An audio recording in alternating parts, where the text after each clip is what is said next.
Olá, eu sou o Kaique Melo da turma A, do primeiro semestre de ADS, e eu vou dar continuidade à explicação do livro A Estratégia do Oceano Azul. Vou falar sobre a parte final do livro, que fala sobre os apêndices do livro, que são basicamente, ele dá exemplos de empresas que conquistaram o Oceano Azul e faz alguma explicação bem breve. Ele fala sobre três ramos: mobilismo, o ramo dos computadores, tecnologia em si, e o ramo do cinema.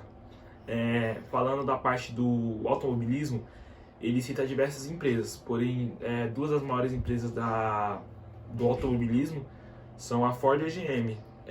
E ele fala mais ou menos assim: no final do século XVIII começou a invenção dos carros para a população, né? Diversas empresas criaram carros, porém a Ford, no início do século XIX, revolucionou esse mercado com o lançamento do modelo T. Os carros no início custavam por volta de US$ 1.500, que era mais ou menos a renda de 2 anos de uma família comum americana. E o Henry Ford, o criador da Ford, lançou o seu carro com metade desse valor, e a cada tempo que passava, esse valor diminuía, chegando a custar US$ 250, por exemplo. Ele conseguiu fazer o valor desse carro, o modelo T, abaixar para US$ 250, US$ 290 pelo meio de uma coisa muito famosa, que é o Fordismo, que ele criou usando a linha de montagem. Assim, o modelo T conseguiu ficar muito mais barato. Pela linha de montagem, ele conseguiu abaixar o preço do carro, pois diminuiu a mão de obra, diminuiu o tempo que o carro demorava para ser produzido, assim conquistando mais de 50% dos carros vendidos nos Estados Unidos. Outra empresa é a GM, a Chevrolet, né? Ela conquistou o Oceano Azul um pouco mais tarde, por volta de 1930, mas usando outra tática. Ela utilizou a personalização. Ela cativava seus clientes para vender mais carros.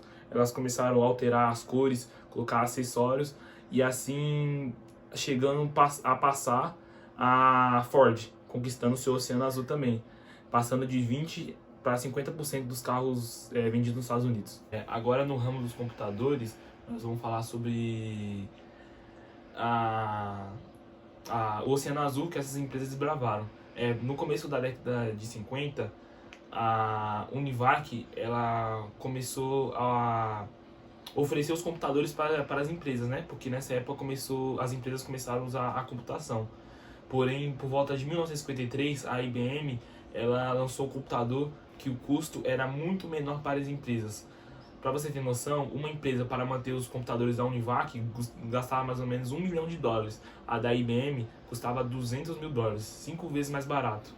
E por volta do final da década de 50, a IBM já era dona de 85% dos computadores usados nas empresas. Porém, na década de 60, surgiu outra empresa chamada a Dell, que ela oferecia computadores mais simples e também mais baratos para empresas que não necessitavam de computadores tão avançados, como o computador de mesa que nós conhecemos hoje em dia, assim superando a IBM e instaurando um novo Oceano Azul que não se mantém até hoje, porém a Dell ainda está muito forte no mercado. Agora, chegando no último tópico, podemos falar sobre a indústria do cinema. E como podemos falar sobre o Oceano Azul nessa área? Podemos citar a Nickelodeon, que ela foi a mãe das salas de cinemas do mundo, né?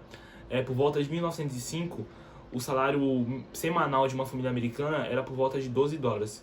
E um ingresso para o cinema custava em torno de US$ 5, quase metade de um salário semanal. Então, para uma família grande, era inviável ter esse tipo de passeio. Aí foi aí que a Nickelodeon inventou a sala de cinema, tendo apenas o essencial, que seria a tela e as cadeiras. Um ingresso para uma sala de cinema da Nickelodeon custava em média de 5 centavos por sessão. E as salas abriam desde as 8 da manhã até meia-noite. Então poderia ir crianças, jovens, adultos e velhos, assim dominando o cenário. Na metade do século XIX já existiam 18 mil salas de cinema da Nickelodeon pelos Estados Unidos. Dando continuidade à história da Nickelodeon, surgiu a Multiplex, que ela foi pioneira no estilo de cinema que nós temos hoje em dia. Aquele cinema onde você compra pipoca, existe vários tamanhos de sala, com vários tipos de filmes diferentes.